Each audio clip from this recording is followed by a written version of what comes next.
this is very funny. So, right, I asked if I could be picked up because they said, "Would you rather just get a ride to the hotel?" I was staying in a different hotel from everybody else in TNA. Would you rather get a ride to the hotel on your own, or would you rather have someone come scoop you up? I said, I'd rather have someone scoop me up, so it's just like I don't have to like sit out there. I don't have to do things myself, and I'm like waiting. I just like literally wanted to try and move through the airport as fast as I could because I didn't want anybody to like say, "Oh my God, Matt Hardy's in the Las Vegas airport," right? So sitting here and I threw a hoodie. I knew I would need it. I was going to Vegas and I'd already seen the temperature. It was nice and warm and toasty. So I have a hoodie in there that I'm going to rock. So I'm getting off the airplane and I have my shades on. I have my headphones on as I usually do as I'm walking through an airport. But then I was like, okay, let me grab my hoodie. I said, and I'll get off the plane and then I'll put on my hoodie and I'll have it down and I'll stay low and I'll try and, on the DL, I'll try and very quietly get my luggage and then sneak outside to where my ride's going to be that's ready to pick me up and go. As soon as I walk off the jetway and out of the gate and I'm grabbing my hoodie to put it on, there was a group of like 5 or 6 people, 4 guys and 2 women. And they go, "Oh my God, Matt Hardy boys, this is awesome, man. Oh, how's it going? You care Throwing the juke up, do delete. Oh my God. There was one scene, be one and they said, "Oh my God, can we take pictures with you? Can you take pictures?" And I was like, yeah, sure, Oh guys. boy. Oy. And it's so funny. My wife, she like ring me. She's like, "What the fuck? Why didn't you not put it on when you were on the plane?" As soon as you walked off, I said, well, I mean, I was going to put it on immediately when I walked off, when I had room to.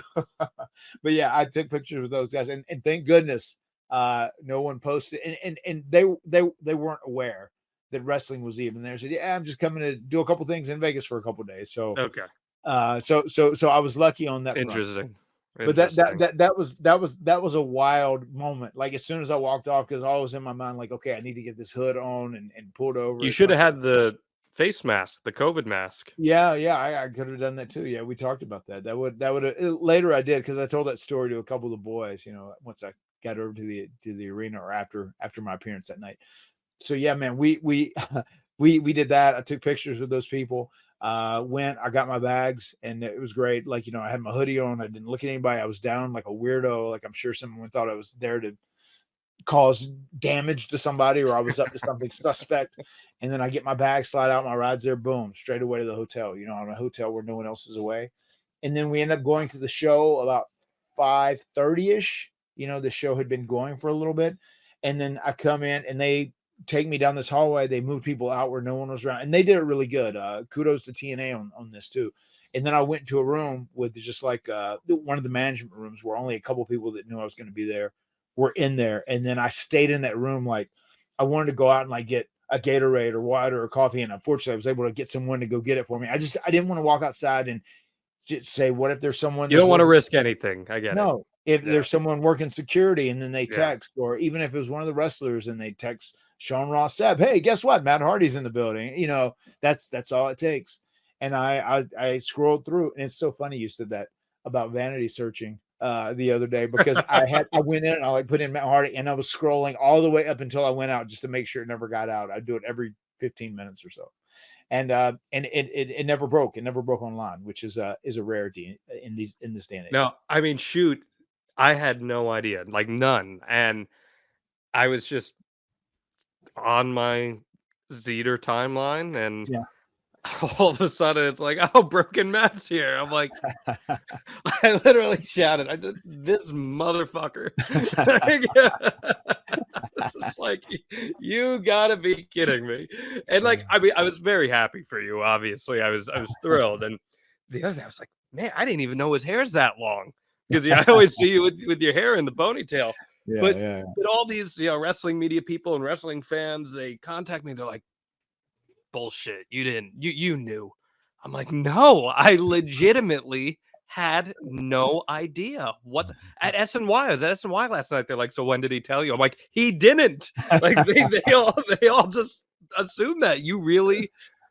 And maybe that was you ribbing me after our whole episode about kayfabe being dead. I don't know, but like you But I kayfabe mean, the shit out of me. it wasn't even that. Like I spoke to Jeff that day. I spoke to Jeff in Vegas, and I just didn't even say anything about it. We talked, blah blah Yeah. blah blah blah blah blah blah blah blah.